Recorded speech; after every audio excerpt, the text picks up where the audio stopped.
Good day, fellow South Africans and citizens of the world. Now, the subject I'm going to be talking about now is not a pleasant one, but it has to be talked about because it's a huge issue in South Africa, and that is sewage. And I've come across this article, and this is a huge shout out to Koos. Thank you, Koos, who sends me a lot of really neat stuff. Yeah, he's one of those people, and News 24 calls the subscriber who sends him links and information. And I love those subscribers. Anyway, getting back to this story, or the article. Scientifically, the environmental effects of dumping raw sewage. Raw sewage includes the flushings from toilets, the water that drains from sinks, bathtubs, showers, and other faucets in the home. The total collection of water leaving a home after use is called wastewater, or raw sewage. Because of the large amount of water we use to wash away waste, our sewage is about 1,000 parts of water for every 1 part of waste. Up through the 1970s, numerous locations in the United States dumped their sewage into the local waterways without treaty at first.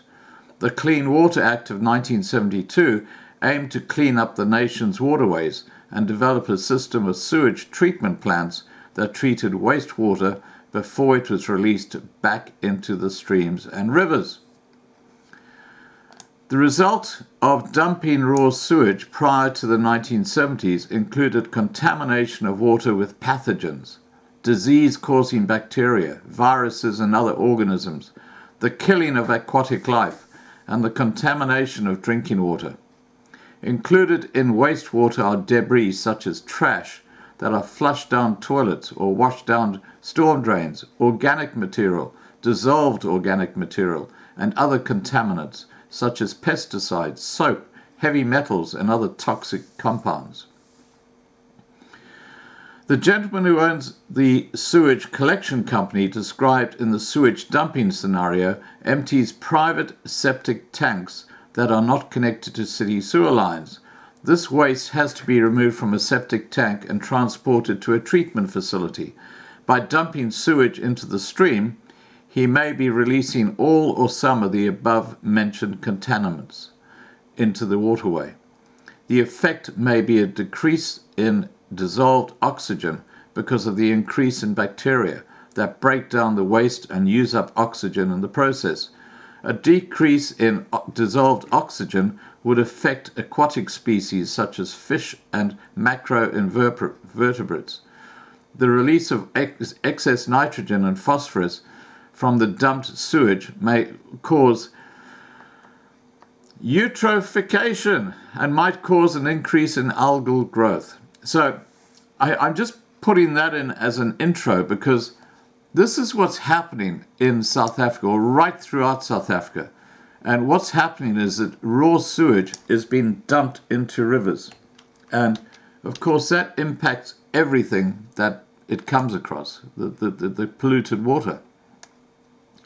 And, you know, when I was in Kimberley back in 2007, I was in Kimberley. Beautiful, beautiful little city. I mean, it's biggest hole in the ground on Earth, I believe. You know, man-made hole, that is. You know, the diamond mine. But now they have a huge issue with sewage. And livestock farmers are asking Sol for sewage-free land. Now, Sol is Kimberley. I mean, that's after the fellow Sol. I've forgotten what his surname, but he was one of the coloured people who lived in Kimberley, and he was a very famous person. There's actually a museum in Kimberley which is named after him. But getting back to the story. Some farmers are not vaccinating their livestock and they are not managing to inoculate them in the fashion, or if they are unable to afford the medication. What are we talking about? We're talking about cattle that are drinking from rivers which have sewage in it. Farmers whose animals are grazing at Paardenkamp and Tembu farms near Wildebeestkuil want to be given alternative land as their livestock are falling ill due to ingesting raw human sewage that is overflowing from the Goga pump station. Kagiso Larabani from the Kimberley Small Farmers Association stated that the lease had expired in 2018. There we go. Now we got his name. The Sol Plaatjes Municipality pays 1.1 million rand per year to lease 1,174 hectares of land from the Kon and Kwe communities near Platfontein. We fear of an outbreak of disease where the meat that we sell may become contaminated. We had one instance so far where we had to replace a cow that was purchased for a funeral. High acid levels had eroded away part of its intestines because they are drinking sewage water.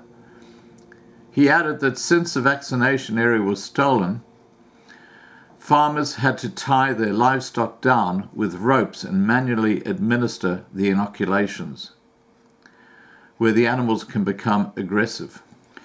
Some farmers are not vaccinating their livestock as they're not managing to inoculate them in this fashion, or if they are unable to afford the medication.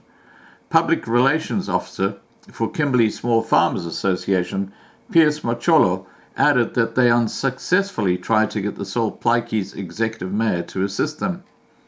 We had a scheduled appointment with the executive mayor last week, but when we arrived we were told that he was in a mayoral committee meeting.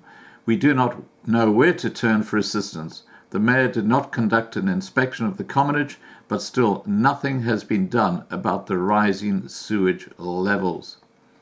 Spokesman for Sol Plaatjes Municipality, Selo Matsi, said they were paying less than 145,000 rand per annum to hire the land.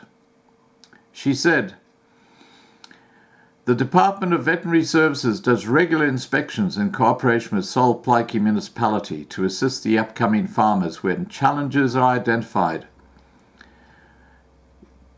He went on to say that the municipality had mobile livestock kraals that could be stationed at any location for the inoculation or treatment of sick animals.